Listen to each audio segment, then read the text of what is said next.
Running a business comes with a lot of what-ifs. But luckily, there's a simple answer to them. Shopify. It's the commerce platform behind millions of businesses, including Thrive Cosmetics and Momofuku, and it'll help you with everything you need. From website design and marketing to boosting sales and expanding operations, Shopify can get the job done and make your dream a reality. Turn those what-ifs into... Sign up for your $1 per month trial at shopify.com/special offer.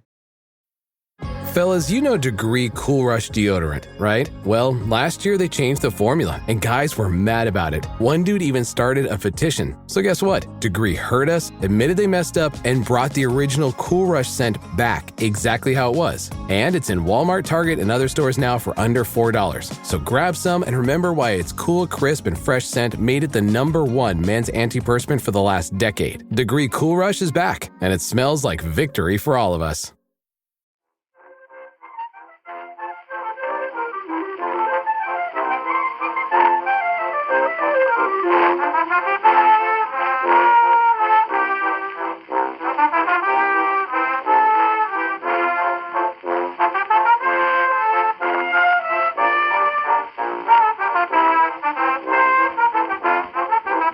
Susie, where are you calling us from? I'm in London, sort of near Camden Town. And have you been out and about, or are you still mostly indoors? I used to pride myself on not leaving the house for many, many days in a row, but since lockdown, I go out for quite a long walk every day. Do you have a particular route that you now stick to for your daily walk, or do you try and vary it? Well, I noticed I was walking along thinking, oh God, there's my bloody favourite tree again. So then I started being a bit more adventurous, but I started walking into the West End to check on all the theatres when they were closed to sort of see if there was any signs of life. And then sometimes I'd go into churches and light candles for people who weren't doing well. So I was sort of trying to keep my eye on London itself, feeling that it was really vulnerable and needed me to sort of do a little stock take and spread a bit of comfort. So I tried to do that. Are you trustee to Hampstead Theatre? I'm one of them, yeah. Today is our first day non-socially distanced, so that's quite a big deal. Brilliant. John, have you booked any theatre tickets yet? Rachel has bought us tickets to go and see Jerusalem, which we missed the first time round, the Mark Rylance, Mackenzie Crook. I'm quite excited. That's good. I haven't done much for the last week except read books about and look at pictures of John Berryman. And now I'm looking at Mitch and I'm thinking, you look too like John Berryman. It's disturbing. Sorry. It is genuinely quite... Anyway, why don't we start? Hello and welcome to Backlisted, the podcast that gives new life to old books. Today you find us in the snug at Ryan's pub in Dublin in 1967. In the corner, there's a man reading out loud from an untidy notebook. He's an American, probably a poet. A large grizzled beard and a rasping voice that goes from an anguished whisper to a mad shout in the space of a single line. Is he talking to himself? A guy called Henry? And who is Mr. Bones? Hard to say, but he's filling the place with laughter and tears. I'm John Mitchinson, the publisher of Unbound, the platform where readers crowdfund the books they really want to read. And I'm Andy Miller, author of The Year of Reading Dangerously. And we're joined today by the novelist Susie Boyt. Hello, Susie. Hello. Hi, Susie. Susie is the author of 7 novels which have been praised for their psychological insight and their mordant wit. She also wrote the much-loved memoir, My Judy Garland Life, which took episodes from her own life and episodes from Judy Garland's and used them to look at love, fame, grief, consolation and hero worship. The book was shortlisted for the Penn Ackley Prize, serialised on Radio 4 and staged as a musical at the Nottingham Playhouse. Susie writes columns and reviews for a variety of newspapers and recently edited and introduced The Turn of the Screw and Other Ghost Stories for Penguin Classics. Susie, is that a collection by Henry James, or is it The Turn of the Screw by Henry James and Ghost Stories by other people?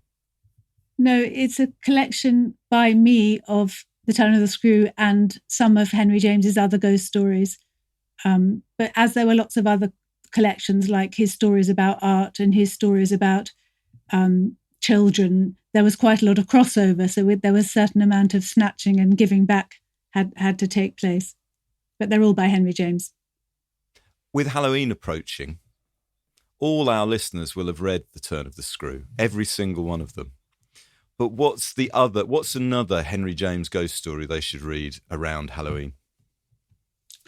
Well, of course, my mind's gone completely blank now, but there was a wonderful one about two quite elderly cousins who live together, to whom a ghost sometimes appears, and they get phenomenally rivalrous with each other. And why would he appear to an idiot like you when he could appear to me? And they have a sort of mystery emerges that they have to solve to do with the ghost. And that was really, really good. I discovered when writing about ghosts something I really knew, which is I have no interest in ghosts whatsoever, but I'm very interested in the things that haunt people. So I had to sort of come at it on the slant in that way.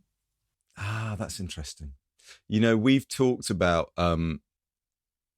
we've got a Halloween episode coming up soon, of course. Well, we're keeping quiet about who that will feature, but we've talked about doing Elizabeth Bowen and her ghost stories for similar reasons, because they're very much taking the form of the ghost story and using it for exactly that. What haunts you? What haunts me? What can't I get rid of? One of the things that really delighted me when I was doing this Berryman research was I reread that book called Poets in Their Youth, written by Berryman's first wife, Eileen. And there's one of the best things about it is all the sort of poets' shop talk you're exposed to.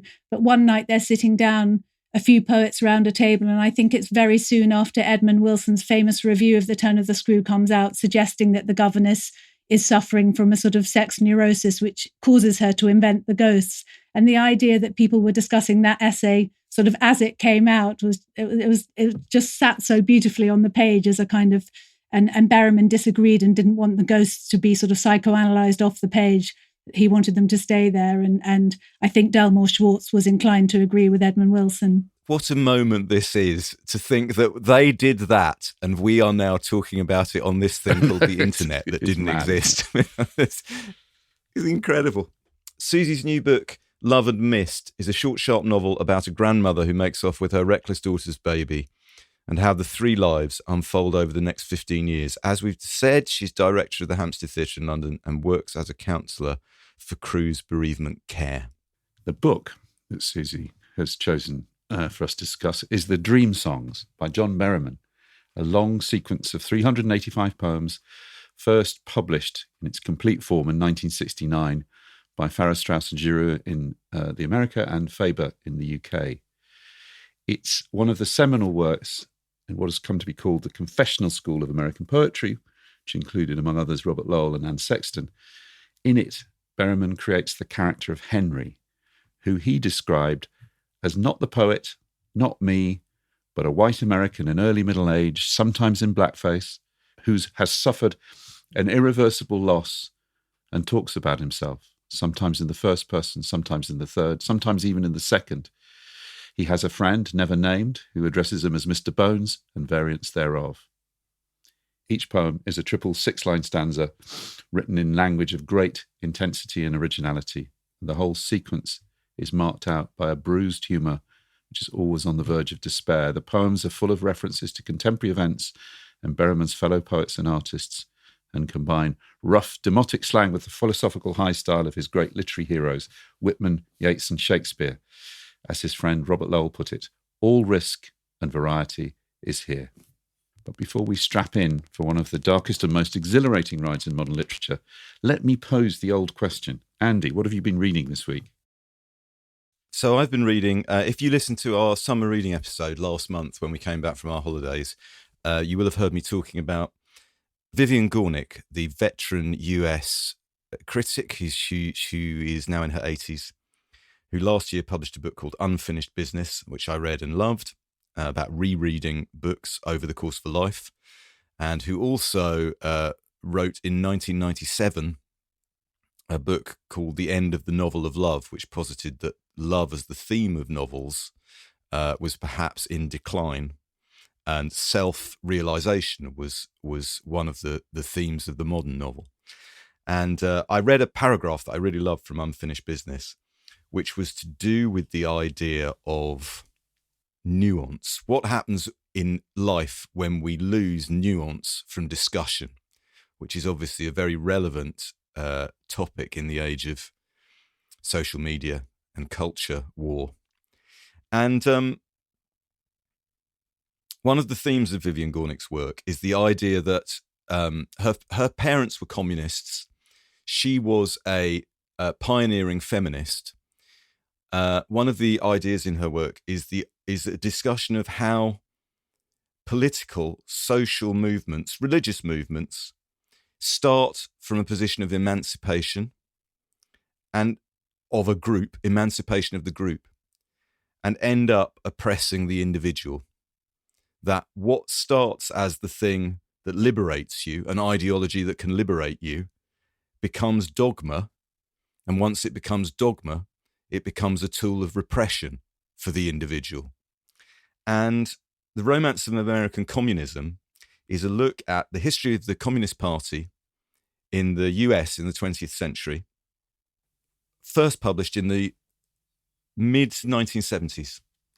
And Vivian Gornick went and interviewed about 50 or 60 communists or former communists, many of whom were in their 50s, 60s or 70s, many of whom had actually fought in certain revolutions or been through the McCarthy witch hunts or never recanted or entirely recanted, and said to them and tried to map the process of their emotional lives through the period of their either being members of the Communist Party or ex-members of the Communist Party. What she finds they have in common is that regardless of whether they are still communists, whether they've left the Communist Party 30 years earlier, whether they're angry at ever having been associated with communism, they all seem to say that they never felt so alive as when they felt they were making a difference, when they felt they were part of a group striving for a common goal, and when they had a way of looking at the world which helped them make sense of it. And whether they still saw the world like that or whether they disagreed with it, they seem to have this thing in common, that they were alive, and they were fully alive when they were communists.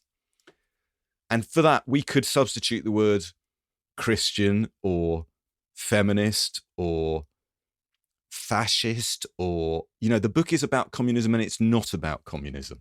So I really, really enjoyed it. I found it really stimulating. And I just want to read you from the end of the book by a communist called Eric Lanzetti, who is in his 70s, in the mid-1970s, when he's interviewed by Vivian Gornick.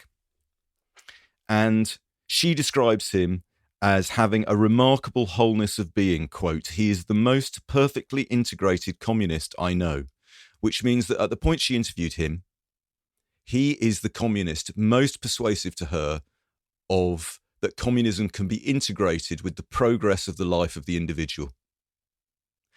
And she leaves you and the book with him. She gives him the last word. And it's up to you, reader, listener, whether you agree with this and what you make of it. So I'm just going to read what Eric Lanzetti says. And John, you're going to find this particularly interesting, I think. Lanzetti's view is that the revolution is still happening, that the move to communism will take hundreds of years, and it's an incremental revolution. There'll never be a moment where it takes place. It's happening now, here in 2021. This is what he says. Lanzetti pours another drink, lights another cigarette, settles back in his chair and says, "George Orwell left a legacy of despair. He came back from Spain and said communism and fascism are the same. Orwell said all revolution ends in totalitarianism, and if you want to see a picture of the future, imagine a boot forever stamping on a human face. Well, as far as I'm concerned, that was the worst thing that could have happened in the post-war world, because it helped disintegrate the left more than any government policy of the Cold War. And what happens when the left disintegrates? The right instantly moves up to fill the vacuum." And this is 50 years ago. Eric Lanzetti was saying this, everybody. Despair leads to anarchy, and anarchy leads to repression and fascism. And in this country, the despair of the left led directly to Vietnam, Nixon, and Watergate. Look, let me explain it to you this way. You're a feminist, right? You hate what Freud said about women. You see the old man was wrong about women. But does that mean you get rid of Freud? Of course not. That's like throwing the baby out with the bathwater. Freud was wrong on this, wrong on that, maybe wrong in every particular. But he was right. Well, it's the same in spades with Marx. He was wrong on this, wrong on that, wrong on a lot of things. But my God, he was right. And to throw out Marx along with totalitarianism is to spit on the future, dig our own graves, and fall right in. And the revolution will come. It will come. After all, Lanzetti finishes with a mocking grin. It is no accident, comrade, that you and I are sitting here today talking about these things. That's wonderful. As we say on social media, I'll just leave that there for people to think about. It's a really great book. So that's 3 out of 3 for Vivian Gornick for me. Absolutely love that. Fascinating and relevant book. Yeah. John, what have you been reading? Well, I've been reading a book called Public House, A Cultural and Social History of the London Pub. And I've been reading it and looking at it as much as reading it. It's a really beautifully produced book that came out of an academic course at the Department of Architecture at Kingston School, where the editors of the book had been teaching basically the function of pub within community and the architecture of pubs, David Knight and Cristina Monteiro. So it's two things. It's a gazetteer of 120 brilliant London pubs, from the old sort of Victorian gin palaces through to the latest kind of micro pubs. But it's also a collection of essays by some wonderful writers. It's got an intro from Sadiq Khan, the mayor, but it's got essays on. I might read a little bit in a moment from Jennifer Lucy Allen's little essay on the bell, the Last Order's bell. Luke Turner, Bob Stanley. Do you remember the Local, the Maurice Gorham book? Yeah, I talked about The Local. That's a wonderful book. It's a kind of modern version of that. It has a history of pubs in it. That's lovely. It's a sort of celebration of what pubs historically have functioned as, from their development, from their medieval beginnings right through to the 19th century, where they were, funnily enough, they were meeting places for revolutionaries, through to today, where we've been through the gastropub revolution, but they're also essential to the development of popular music, live music. Lots and lots of bands started in pubs as well. That's a handsome-looking book. It is a really beautiful-looking book. Maybe I'll just read this little paragraph. And it's something I believe in. I've got, as you know, I have a village pub, and I'm continually kind of berating the very poor brewery who own it for not doing more. But, pub in the end, it will always be about community. It will always be a space. I mean, you're talking about the communist thing. You cannot behave in a pub like you behave on social media. You have to learn. You have to learn to modify yourself, your opinions, your ideas, in order for community to happen. That doesn't mean you can't have disagreements. You can have very strong disagreements, but there is a sort of a civilizing influence, I think, that the pub has had, and almost all the stories you hear about pubs nowadays are negative. So I'm going to read you a little bit from the introduction, very good introduction to the whole thing by David Knight, who is an architect and sociologist. So he talks about the micropub. The micropub is another response to the challenges of the present, and it is the final pub type covered in this guide. After all the twists and turns of this story, it brings us back not only to the simple beer house of the 1830s, but also to the medieval alehouse, where the story began. Micropubs are small, rigorously independent, and tend to be run in a very personal manner by an individual couple or family with an aesthetic that is simple and unself-conscious. They have frequently appeared in former high street buildings rather than homes, and architecturally are hard to distinguish from the rest of a run of shops. Generally lacking a cellar, they often use cool back rooms from which to dispense the beer, and another callback to more ancient models. Similar to the community pub, the micropub is now chiefly a suburban or outer London condition, as can be seen in some excellent examples: the Upminster Taproom, Dodo Micropub, Little Green Dragon. The last of which is a particularly vivid example, as it replaced a large, improved pub lost to a supermarket. As the character of London changes in the wake of the pandemic, high streets and town centres are hollowing out, shifting to residential uses where once there were shops and restaurants. Might micropubs and alehouses be able to carve out space in future metropolitan centres? In Haringey, the council have recently supported the transformation of a former public toilet on Tottenham High Street into a new pub. Yes! A pub, albeit an unusual one, is once again the most prominent and public part of this stretch of the city. This is the key bit. Transformation and reimagination are fundamental to the history of the pub, changing constantly whilst remaining true to a certain collectively established sense of itself. The pub often manages to feel timeless while in a permanent state of shifting evolution. This balance of change and continuity is fundamental to the pub's appeal, continuing today as pubs rework their offer, buildings and landscapes in response to the pandemic. Pubs will continue to reflect and support social change, sometimes in ordinary ways, sometimes in extraordinary ways. Every pub in this book is part of that story. It's a great book. Oh, it's great. Lovely, lovely bit of publishing, and well done to Open City. Beautiful. And very appropriate choice of text for this particular episode of Backlisted. I was trying not to say convenient. Yeah, quite. The book chat will continue on the other side of this. Nurses, are you tired of spending weeks or even months finding the perfect job that matches your specialty with your ideal shift and salary? LinkedIn has improved your job search experience. Search by specialty, the shift you want to work, and the salary you want to make. Go to linkedin.com/nurses and begin searching today. That's linkedin.com/nurses. Note, side effects may include less time finding the perfect job, working a shift that you love with a salary that can take you to St. Thomas, Jamaica, and continuous smiling because of how simple this process was. In golf, precision is everything, on and off the course. PGA of America chose advanced 5G solutions from T-Mobile for Business for smooth operations and seamless transactions. Together, we enhance ticketing and concessions for better fan experiences from gate to green. This is pro-level efficiency. This is PGA of America with T-Mobile for Business. Take your business further at T-Mobile.com/now. Oh my God, it's the coolest thing ever. Hey guys, have you heard of Goldbelly? Well, check this out. It's this amazing site where they ship the most iconic, famous foods from restaurants across the country, anywhere nationwide. I've never found a more perfect gift than food. They ship Chicago deep dish pizza, New York bagels, Maine lobster rolls, and even Ina Garten's famous cakes. Seriously. So if you're looking for a gift for the food lover in your life, head to goldbelly.com and get 20% off your first order with promo code GIFT. Message. Poets don't get very much fan mail. But I had a lot of mail after I published this song in the United States. I may say that the mail was entirely hostile.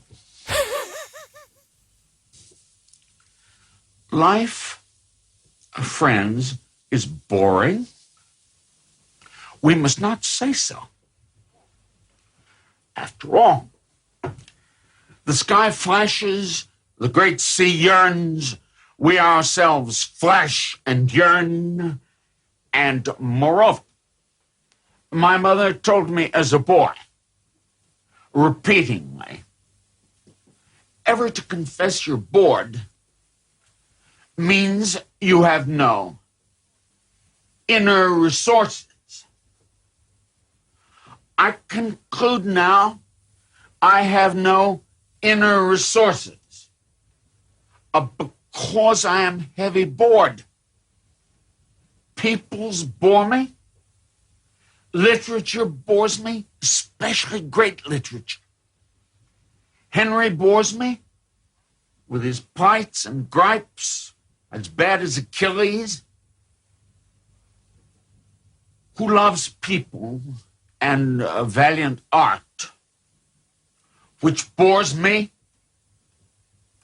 and the tranquil hills and gin looked like a drag, and somehow a dog has taken itself and its tail considerably away into mountains or sea or sky, leaving behind me, Wag. Amazing. Well, I don't know how we're going to follow that for the rest of this podcast, to be honest with you, but we'll give it a go. I like the way he made it sound as though he was composing it there and then for us. It had that kind of impromptu feeling, like in a musical way you feel someone's suddenly having those thoughts for the first time. I got to do a bit of the audio for this episode, and we'll talk about his abilities as a performer. But one of the pleasures of it was listening to that several times over. And every time I listen to it, it gets better and it grows on you, in fact, like a tune would, because of the musicality of it and the rhythm of it. And the Dylan, well, and again, we'll use this comparison again, I suspect, but the Dylan-like exaggeration of the phrasing is not an accident. I think that's magical. The accent is so interesting as well. It's sort of grander than one might think. And reading his first wife's memoir, she talks about R.P. Blackmore pronouncing Saturday Saturday, and that when Auden came and gave a lecture, he said for actually, and people thought he was speaking Icelandic for a moment. That is extraordinary, though, that sense with Berryman, though, that sense, as you say, that he's actually just, he's composing this on the fly. But I guess it's show business, isn't it? That's what you do. Yeah. And that kind of performative aspect of the Dream songs is really important, I think. Well, I think that idea of show business is really important in understanding Berryman, not because he was show business, but because he's almost a symptom of his era. Yeah. The 60s. He becomes famous relatively late in his career and in his life, in the 60s. And that's not an accident. I think we might talk about that later on as well. You know, that idea of here's the poet being brilliant and drunk on tour. You know, it's a fascinatingly electronic version of the Bard at a particular historical moment, I think. And he spent so long becoming, didn't he? Just decades and decades sort of knowing he wasn't quite there yet, but certain he would get there. And the intensity of the hope he had that he would be a great poet, even though a lot of the time his life was falling apart and everything was going wrong. He always had that belief. And there are so many early poems where he calls himself a young poet, not yet good or not quite good or nearly there or sounding too much like Auden or Yeats, or just the sense that I suppose that we all sometimes have, that if only we can throw off the things that hold us back, there'll be no stopping us. Yeah. He's very, there's all that kind of, again, in that sort of performative way. There's one of those speeches he gives where he says that Saul Bellow is one of only two people who can write a decent sentence in America. You know, it's basically him, Saul Bellow, and someone else who he doesn't name. All the time with Berryman, you feel the self leaking into the poetry and backwards and forwards. He's better at instability than almost any writer that I think I've ever read. Susie, let me ask you, Berryman, who was so famous in the late 1960s and after his death into the mid to late 70s, has perhaps faded in reputation. When did you first encountered either the Dream songs or him or his work? I remember it so precisely. It was in 1992, and I had a job in a bookshop on Saturdays and Sundays, and on Sundays we were completely unsupervised, and there were four of us, and someone brought in cakes and someone else brought in the newspapers. And I set myself up with cakes and newspapers in the poetry section. This was the Penguin Bookshop in Covent Garden. And I just sat in the poetry section and read all the books one by one. And Berryman, being B, was quite near the top of the shelf. And I read the Dream songs, the blue Faber paperback. The Faber one. I was so enchanted, and I felt a sort of smash of recognition that I saw something quite feminine in his more delicate side and also his courtly side. And I'd started my first novel already, and his sense of what it might take to try and get somewhere and how it would be awful, but it was worth trying. And then I liked as well, the way he sort of ran together things to do with romance and success as a writer, or that the two things almost go hand in hand. I was a bit lonely at the time, but I somehow felt that bookshop was quite a good setting for me, that it framed me nicely. And so somehow it fed into that as well. And the book next to it had Homage to Mistress Bradstreet in it. And very early on in that poem, which was published such a long time before the Dream Songs, there's a line that's something like, we are on each other's hands who care. And this idea of one poet reaching back into the past 300 years to this other poet and sort of making some connection, and just the whole world of writers inspiring each other. And then I wanted to know more and more about that time and that circle of poets, and Princeton with a density of fine minds, and people going on holiday with suitcases that only had books in and no clothes. I just sort of couldn't get enough of it. The whole, I realized that there was a lot of difficulty and misery, but there was also sort of tons of tweed and lots of parties, and a strong dedication to work that if you kept on going at, you might get somewhere in the end. So all that was very powerful stuff to a bookish and rather ardent 23-year-old. John, what Susie says there about, it seems to me that Berryman was a being made up of books, drink, and work. Yeah. All those things he took very seriously, and that's what you see being worked out in the Dream Songs more than in the earlier poetry, I think. I think you see him, like you say, Susie, there is a sense of fulfilling the destiny that he's predicted for himself. You'd have to add love and sex into those books, drink and work, wouldn't you, with the Dream Songs? Yeah. Libidinous kind of energy, which is extraordinary. You're talking about the 60s, and he really isn't like the beat poets.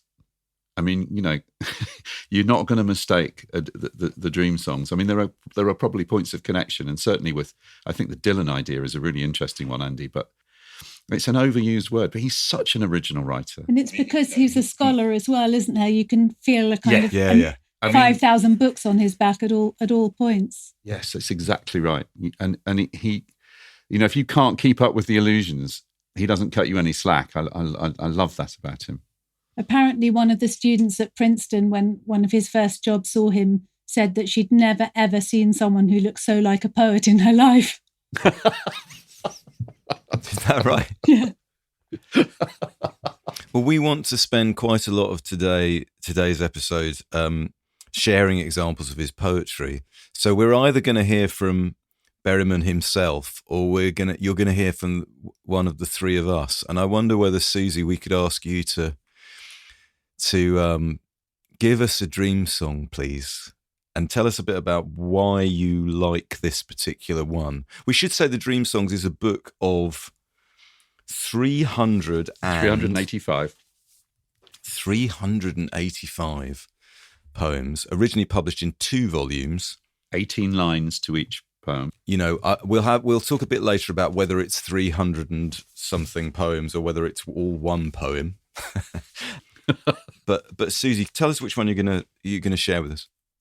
Yes, I'm reading Dream Song 4, and yes, it's hard to talk about them as a whole without turning into sort of Berryman bingo, where you say, I like 1, 4, 8, 19, 29, and someone says, I've got 6, 12, 13, and 42, which sort of doesn't really get you anywhere. But anyway, I'll read this one.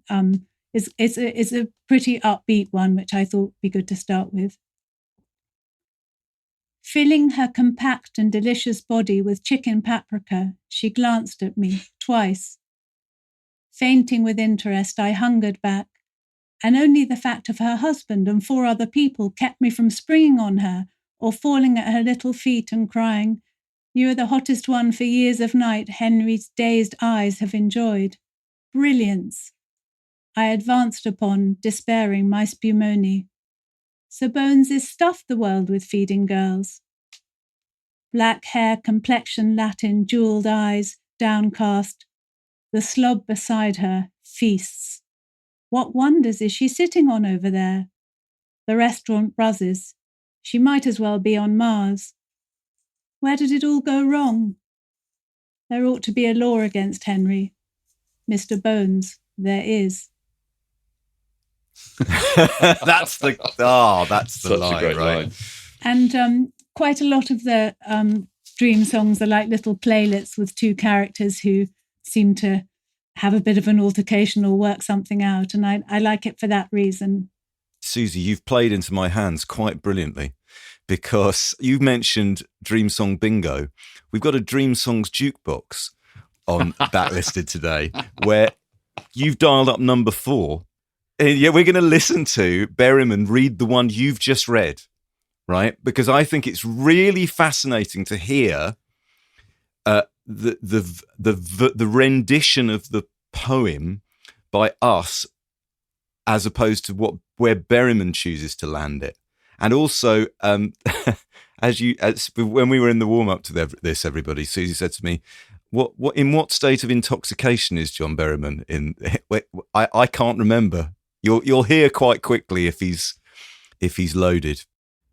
Filling her compact and delicious body with chicken paprika, she glanced at me twice. Fainting with interest, I hungered back, and only the fact of her husband and 4 other people kept me from springing on her or falling at her little feet and crying, "You are the hottest one for days of night. Henry's dazed eyes have enjoyed brilliance." I advanced upon, despairing, my spumoni. Bones. Is stuffed de-world with feeding girls? Jet hair, complexion Latin, jeweled eyes downcast.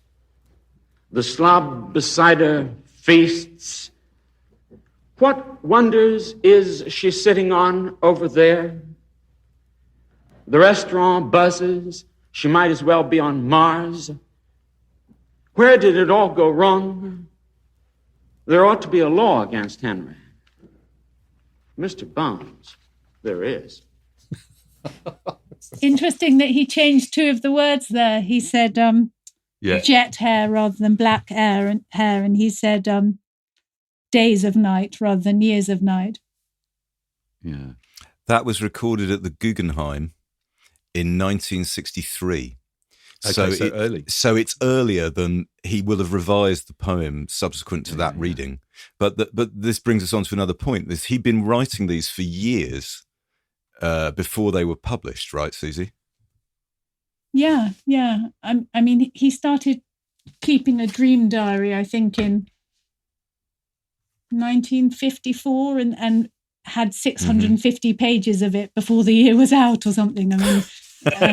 and all this dream diaries at the University of Minnesota, and apparently only one person has looked at it in the last 20 years, and one can just go there and do that, which is a bit tempting. John, do you want to punch up a number on the jukebox? What have you got? Shall I do Snowline? What number is it? It's 28. You're lucky John is not available to share his rendition with us. It's just you, Mitch. It's called, this is Dream Song 28, Snowline. It was wet and white and swift, and where I am we don't know. It was dark, and then it isn't. I wish the barker would come. There seems to be to eat nothing. I am unusually tired. I'm alone too. If only the strange one with so few legs would come, I'd say my prayers out of my mouth as usual. Where are his notes I loved? There may be horribles. It's hard to tell. The barker nips me, but somehow I feel he, too, is on my side. I'm too alone. I see no end. If we could all run, even that would be better. I am hungry. The sun is not hot. It's not a good position I am in. If I had to do the whole thing over again, I wouldn't.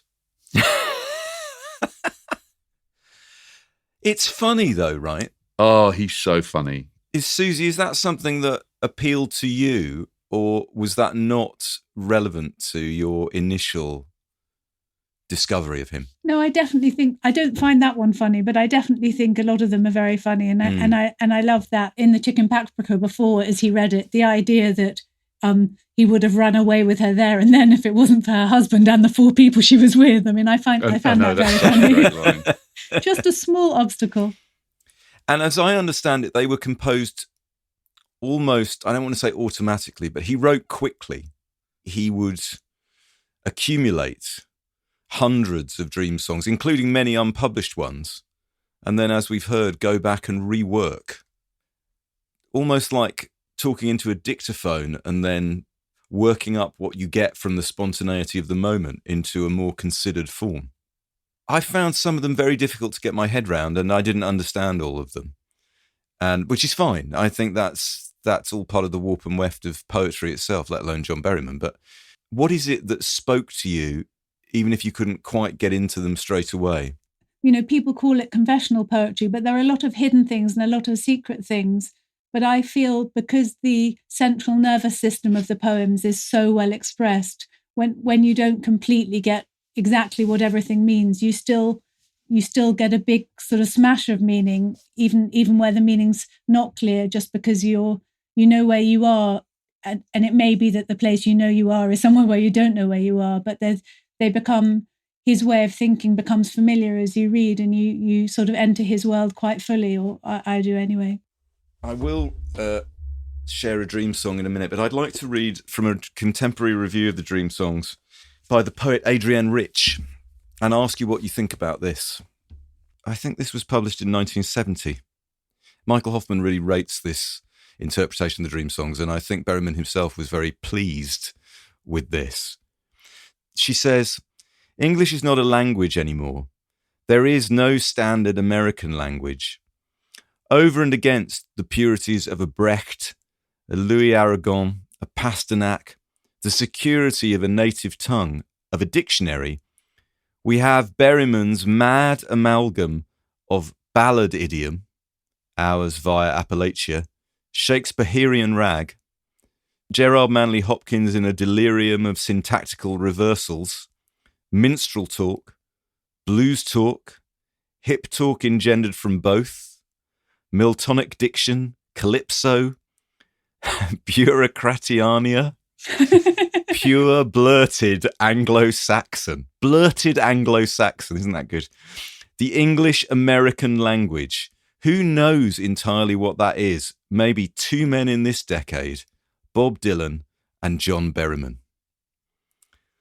Before the invention of literature, poetry was film and theatre, rock beat and the 6 o'clock news, as well as religion and tribal memory. At the other end of time, I stand in Doubleday's bookstore in 5th Avenue and read the golden letters on the wall. In the highest civilization, the book is still the highest delight." That was Emerson. Disgusting Emerson, according to Berryman. Wisdom in every line, while his wife cried upstairs. The book as symbolic object, totem, religious fetish. The book as automatic trigger of a string of cultural reflexes. The book as weapon of oppression as much as liberation. Hello, Vivian Gornick. The book as a dualism of soul and body, physical object and psychic catalyst. Whatever it has become for us, highest delight, I should guess it is not. The shadow of the Boston Athenaeum, of Emerson and Margaret Fuller under one roof, pushing literary documents under each other's bedroom doors. The cerebral self-congratulation of the transcendental abolitionist spirit still hang palely around the American Academy. But the book as evasion of life has its days numbered. These poems are meant to terrify and comfort, says Berryman in the Dream Songs, and they will, to the extent that we are accessible to them, can meet their demands as the demands of experience, often in perplexity and frustration, but also with some existential gaiety. Beautiful. I mean, I know this is an episode about John Berryman, but if it was an episode about Adrienne Rich, that would be good too, right? It would.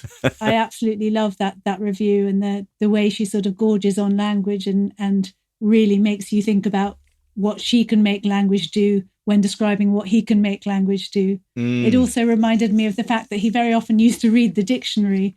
And there's a lovely story in Poets in Their Youth where they're playing charades with many other self-destructive poets, either in Princeton or at Harvard. And he's acting out a word with someone else's wife in a very racy way that's beginning to seem a bit scandalous. And it turns out the word is parnell, which is the word for a priest's mistress, which was his word of the moment, which you could see as a very Berryman style word. And people talked about it for weeks afterwards, apparently, this racy charade scene. Adrienne Rich made the comparison to Bob Dylan there. And I said earlier in the episode, I think there is, the post-Dream Songs volume that he publishes called Love and Fame. Berryman became very famous in a very 60s way. He arrives in the mid-60s through the late 60s. Student uprisings, rock and roll, hedonism, the derangement of the senses, all those things. And one of the things that John Berryman was able to do was play gigs to young people, which lots of poets in any era would dream of doing. And Berryman was a brilliant performer. And he, like, I don't know, just to pluck an example out of the air, Bob Dylan, he would often arrive on stage somewhat in an altered state of consciousness. This is a reel-to-reel recording to a cassette of John Berryman arriving on stage at the University of Iowa in 1968. He's billed to read from the Dream Songs, which has been published and has won the Pulitzer. So he's got a hit, right, in the rock and roll term. So here he is. This is John Berryman taking the stage at the University of Iowa on a bootleg cassette from 1968.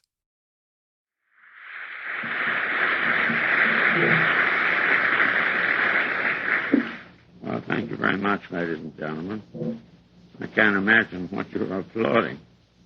Mr. Starbuck's introduction, or the physical presentation of me before you. If I were you, I would reserve my applause until the end, and then withhold it. Now, the program for this evening is extremely simple. Can you all hear me? Not? But then I'll speak louder. I can speak as loudly as possible. But some of the poems that I am going to read you are not meant to be spoken that loudly.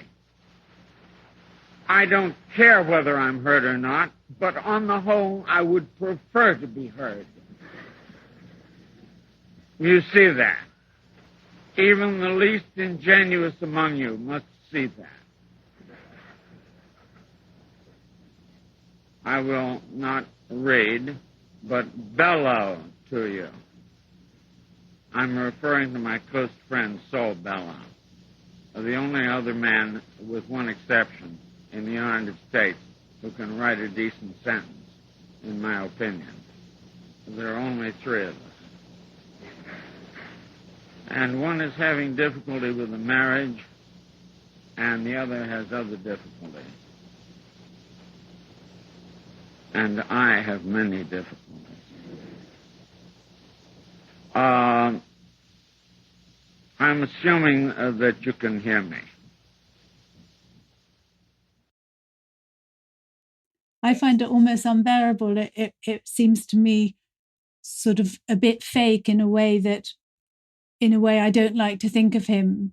I find it off-putting. It's funny in the Michael Hoffman introduction, he talks about the interview Berryman gave to the Paris Review, where he says that a poet is lucky who suffers so much he almost dies, and that he wants to be almost crucified. And Hoffman says that it's a sort of that's a repellent kind of misunderstanding of the philosophy of creation. And I sort of feel notes of that when I hear that speech. What's interesting is the debate about Berryman's drinking, was a very live one, even while he was alive, and certainly after he died. Lewis Hyde wrote a piece saying, have you read Lewis Hyde's essay? I'm not sure I have, actually. About Berryman and alcohol, which led to a big debate about how much of what Berryman did was directly inspired by alcohol and how much was facilitated by alcohol. You know, would he have written in that way had he not been carrying around that particular monkey on his back for the whole of the 1950s and 60s? It's weird that people say that he learnt drinking from Dylan Thomas, that he wasn't a big drinker. And I think of his relationship to suicide as a sort of a foe and sometimes a friendly foe, as something more completely intrinsic to who he was, how he thought, how he lived, how he loved. But his father committed suicide when he was, how old was 12, he? 12, I think, yeah. Shot himself outside the young Berryman's room, I think, and it was obviously it reappears at various moments in the in all his poetry, but it obviously haunted him for his whole life in a way that is, I mean, I think you can't think about Berryman's life or the way that his life ended, or indeed his art, without coming up against that fact. And I wonder, Susie, whether in the light of that and in the light of what you were saying just now, is there an extent to which becoming very famous late in the day was probably the worst thing that could have happened to him? Or do you think he felt his number was marked, his card was marked before then anyway? It's so hard to know. I've thought and read a lot about different attitudes towards suicide, and some people do view it as a sort of an illness, perhaps one of the worst illnesses there is, that comes and goes throughout a life. And I think people who have had it in their family, particularly in their parents, it just sort of puts it more clearly and on the radar as an option at all times. And I felt that very much. There's a sonnet he wrote where people have an argument about suicide that I'd love to read if now would be suitable. Yes. Yeah. It's sonnet number 7, and so of course the sonnets were written 20 years before they were published. They were published, I think, shortly after the Dream Songs, but he wrote them 20 years earlier. I found out why that day, that suicide from the Empire State falling on someone's car troubled you so, and why we quarrelled. War, illness and accident, I can see, you cried, but not this. What a bastard, not spring wide. I said, a man, life in his teeth, could care not much just whom he spat it on. And far beyond my laugh, we argued either side. One has a right not to be fallen on. Our second meeting, yellow you were wearing, voices of our resistance and desire. Did I divine then I must shortly run, crazy with need to fall on you, despairing? Did you bolt so before it caught our fire? Amazing. I'd like to follow that, if I may, with this very late poem, He Resigns, which is in this collection of Berryman poems selected by Michael Hoffman, is the one that Michael Hoffman chooses to end the collection with. He resigns. Age and the deaths and the ghosts. Her having gone away in spirit from me. Hosts of regrets come and find me empty. I don't feel this will change. I don't want anything or person, familiar or strange. I don't think I will sing any more just now, ever. I must start to sit with a blind brow above an empty heart.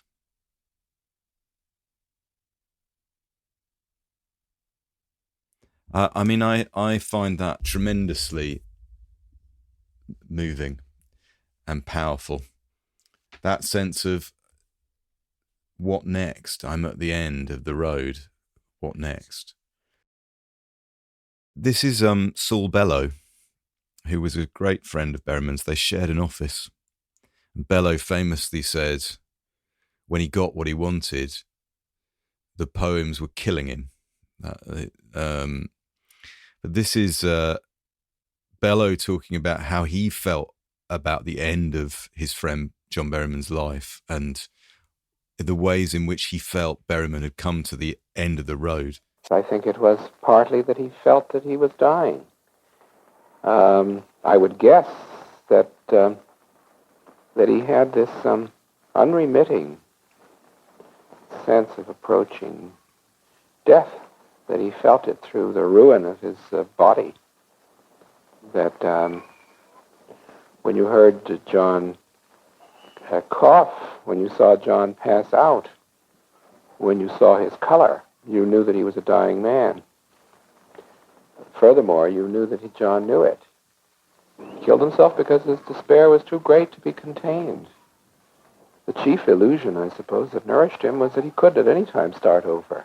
But I don't think that he believed in it, and perhaps in the end he saw it as a kind of a grim joke, that one could begin once more, anew, with a new house, a new place, a new child, a new resolve, a new breakfast. And after all, the indignity of it must have gotten him. The thing that he could never quite find for himself was a stable life, a way of having creative production within a stable life. And in the Poets in Their Youth, his first wife says that while he claimed that what had attracted him to me were my ankles, what he looked for in a wife were deep wells of sympathy for his work and a conviction that the work was sufficiently important to make sacrifices for. That's what he looked for, obviously in his wife and in himself, kind of thing. There was a slightly, self-fulfilling element to the suffering, though. He was always, he said in one interview that the greatest pieces of luck for higher achievement is ordeal. That he said, I hope to be nearly crucified. But I think he didn't really believe that. That seems to me like your terrible drunk uncle at the end of the wedding kind of speech. I think that's true. He's playing a role there. Here we are in 2021. If somebody were to pick up the Dream song, never having read it before, one of the things that would strike them is the Mr. Bones blackface element of it. And I wanted to read you a thing by our former guest Sam Leith about this. This is what he wrote in The Guardian in 2014 about that blackface. I think it's fair to acknowledge that the racial politics of the Dream songs are what academics like to call problematic. Imagine in 2014, everything's problematic now. In 2014, Sam could say only academics said that. Anyway, what academics like to call problematic. But it's fair to make clear that problematic in this case means complexly troubling rather than being a crude euphemism for racist. I remember having a long argument years ago with a friend brought up in Washington who regarded any tinge of minstrelsy as anathema. And the position I took was that this was a work of self-laceration and self-reproach. That here was a poet determined to put this character halfway a portrait of himself, messily in the wrong, and that blackface was a way of doing so. That her offence directed at Henry and through him at Berryman was, in other words, an intended effect. And I'm not sure I quite buy that now. It's to underread the poem and to ignore that at the time of its writing, blackface was not as taboo as it is now, and not to acknowledge the prankish energy that the minstrel material gives it. How do we deal with that now? Is this you talking or Sam talking? No, I am now talking. Okay. I am saying that's how You're Sam asking. tried to deal. No, look, I'm being slight. If you hear this, Sam, sorry, but that's Sam trying to deal with the issue in 2014, and it seems even more, as academics and everyone says, problematic now than it did then. I feel uneasy reading some of it. Yeah. I wonder how you both felt about going back to it now. Yeah, there's certainly certain words that make me feel uneasy that would have made people feel uneasy then as well, I suspect. There's a really interesting perspective on it from Ralph Ellison, who was a friend of Berryman's. And there's a really interesting little exchange where he would ring Ellison late at night. He'd say, during the period he was writing dream songs, I grew to expect his drunken, sometimes telephone calls, in the course of which he'd read from work in progress. I can't recall how many calls there were, but he usually wanted my reaction to his use of dialect. My preference is for idiomatic rendering, but I wasn't about to let the poetry of what he was saying be interrupted by the dictates of my ear for Afro-American speech. Besides, watching him transform elements of the minstrel show into poetry was too fascinating. Fascinating too, and amusing, was my suspicion that Berryman was casting me as a long-distance Mr. Interlocutor, or was it Mr. Tambo, whose temporary role was that of responding critically to his Mr. Bones and Huffy Henry. And I think what you get when Ellison goes on, ultimately he feels uncomfortable. And it's interesting that Adrian Rich kind of gives him pretty much a free pass on the blackface as well. But, you do, when you read Toni Morrison and you read Claudia Rankine, it's, as Sam says, it is problematic. And I think he kind of was doing it because he knew that it was problematic. Adrian Rich says that blackface is the supreme dialect and posture of this country, going straight to the roots of our madness. As I said, he's not pretending to be black. He's pretending to be a white man, pretending to be a black man. And some part of that is a kind of deep insecurity about whiteness and about his position in the world. I think it's very important that you say to people that is an element in these poetry that you find uncomfortable. I suspect, like Susie said, I think he kind of intended it to be uncomfortable. I think the minstrelsy element is fascinating because, as I've been talking about, I'm fascinated by Berryman's attitude to performance. Yeah.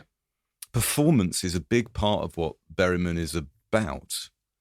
The fact that he comes to preeminence in the first Warholian age of electronic celebrity is not a coincidence. I keep returning to this, but the level of his fame is a fame that, and the type of his fame and the effect on his posthumous reputation are things that would not have happened in the 1930s. Say, he has the great luck and misfortune to become very famous at the point he becomes very famous.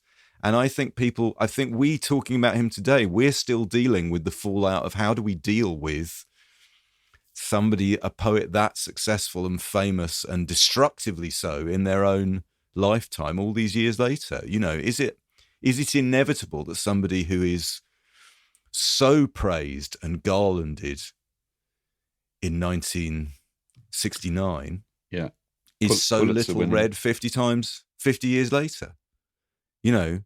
Is he backlisted? Here he is on Backlisted. Is he backlisted? Do you feel, Susie, that he is obscure now? I think he was always obscure. Lowell said he was, hard even for a hard poet kind of thing. And that was, Lowell, who was proud and clever.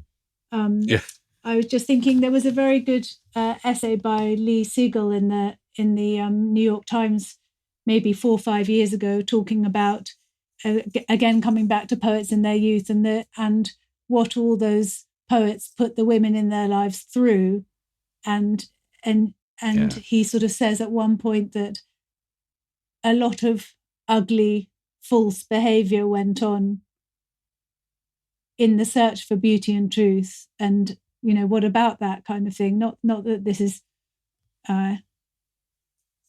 anything new, but I suppose it needs to be said at some point. It's a subject we keep returning to on here, actually. Well, look, we're running out of time. I wonder if we could all read one final favourite poem. of Berryman's. John, have you got one there? I think it's too dark now. I sort of feel like. Do you feel we've got? Why are so many of my favourite ones about death? Well, I hadn't realised, but yeah. But I'm going to read this one. Cyril Fletcher, he ain't. Henry edged decidedly, made up stories lighting the past of Henry, of his glorious present and his whoreries, all the bite heels he tamped, euphoria, Mr. Bones, euphoria. Fate clobber all, hand me back my crawl, condign heaven, tighten into a ball, elongate and valved Henry, tuck him peace, render him sightless, or ruin at high rate his crampen focus, wipe out his need, reduce him to the rest of us. But Bones, he was that. Cannot remember. I am going away. There was something in my dream about a cat which fought and sang, something about a lyre, an island, unstrung, linked to the land at low tide. Cables fray. Thank you for everything. Cables fray. That's so great. Okay, look, I'm going to read from so the final the collection that Berryman published after the Dream Songs was called Love and Fame, and it was a great change of style, and it was not much loved when it was published. There was clearly some backlash against Berryman's success, and it's very, very autobiographical. But there's a poem here that I read that I thought I wanted to share with everybody who listens to this, because I think it is downbeat, upbeat. So here we go. Message from John Berryman. Amplitude, voltage. The one friend calls for the one, the other for the other in my work, in verse and prose. Well, hell. I am not writing an autobiography in verse, my friends. Impressions, structures, tales, from Columbia in the 30s and the Michaelmas term at Cambridge in 36, followed by some later. It's not my life. That's occluded and lost. That consisted of lectures on St. Paul, scrimmages with women, singular moments of getting certain things absolutely right. Laziness, liquor, bad dreams. That consisted of 3 wives and many friends, whims and emergencies, discoveries, losses. It's been a long trip. Would I make it again? But once a Polish belle bared me out and was kind to it. I don't remember why I sent this message. Children! Children form the point of all. Children and high art. Money in the bank is also something. We will all die, and the evidence is nothing after that. Honey, we don't rejoin. The thing, meanwhile, I suppose, is to be courageous and kind. Susie. I thought I'd end with the first Dream song. Huffy Henry hid the day. Unappeasable Henry sulked. I see his point to trying to put things over. It was the thought that they thought they could do it made Henry wicked in a way, but he should have come out and talked. All the world like a woolen lover once did seem on Henry's side. Then came a departure. Thereafter nothing fell out as it might or ought. I don't see how Henry, pried open for all the world to see, survived. What he has now to say is a long wonder the world can bear and be. Once in a sycamore I was glad all at the top, and I sang. Hard on the land wears the strong sea, and empty grows every bed. Beautiful. Well, amazing. Could I just make the point, if anyone from the publisher Faber and Faber is listening, that the Dream Songs is not currently in print in the UK. 77 Dream Songs is available, but the whole thing is not available. So we'd love to see that back. And that's where we must leave John Berryman and Henry and Mr. Bones. Huge thanks to Susie Boyt for giving us the chance to explore the wild and unforgettable world of Berryman, to Nicky Birch and Tess Davidson for making our sound even sounder, and to Unbound for the chicken paprika. You can download all 143 previous episodes, plus follow links, clips, and suggestions for further reading by visiting our website, backlisted.fm. There will be links there to several interviews and documentaries about Berryman on YouTube, which I urge you to take a look at. Heartily commend, yeah. Incredible that in the electronic era we can actually get to see these things, which until about 10 years ago would have been so hard to get to see. They're really extraordinary. There's some footage of Al Alvarez talking to Berryman in Ryan's pub in Ireland in 1966, which is incredible. So you can find those links on the website. And we're always pleased if you get in touch with us on Twitter and Facebook, and now in sound and pictures on Instagram too. You can show your love directly by supporting our Patreon at patreon.com/backlisted. We aim to survive without paid-for advertising. Your generosity helps us do that. All patrons get to hear Backlisted episodes early and for rather less than the price of a second-hand hardback of Dream Songs. Lot listeners get 2 extra Lot Listeds a month. Our own intense conversation with our not-so-imaginary friends about the books, films and music that have crossed our path in the previous week.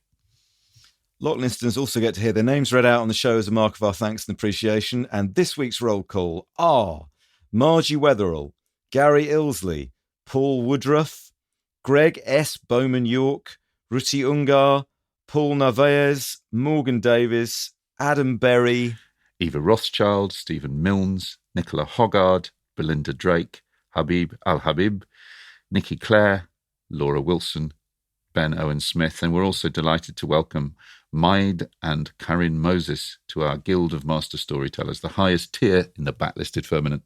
Thank you both for your generosity, and to all our patrons, huge thanks for enabling the three of us to continue to do what we love and enjoy. And also, thank you, Susie Boyt, for joining us today. That was just terrific. Stunning. Thank you so much. Is there anything you would like to add about John Berryman that we didn't touch upon that you feel is important to let people know? No, not really. Just, I suppose, talking in this way makes me feel as I feel when I read, that I just want to give him an enormous present. Yes. Yeah, that's a lovely way to end. We really hope people will go out and find the poems and read the poems and work your way into them, everybody. They're incredibly rich and rewarding. They are. We normally listen on the way out to some music. We're not going to do that this time. We felt that it was important to give John Berryman himself the last word. And so here he is, reading or performing or reciting or singing Dream Song 55. And we'll see you all next time, everybody. Thanks ever so much. Thanks, Susie. Thanks. Yeah, thank you. This will be the last one here. No, I'll read you one more. Would you like to hear about his conversation with St. Peter? This takes place just after his death.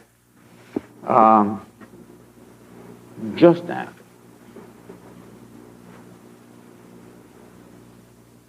He says, Peter's not friendly. He gives me sideways looks. And the architecture is far from reassuring. I feel uneasy. Pity. The interview began so well. I mentioned fiendish things. He waved them away and poured me a martini, strangely needed. We spoke of indifferent matters, God's health, the vague hell of the Congo, John's energy. This was written several years ago. Antimatter matter.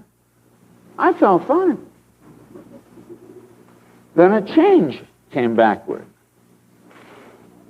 A chill fell Talk slackened, died, and he began to give me sideways looks. Christ, I thought, what now? And would have asked for another, but didn't dare. I feel my application failing. It's growing dark. Some other sound is overcoming.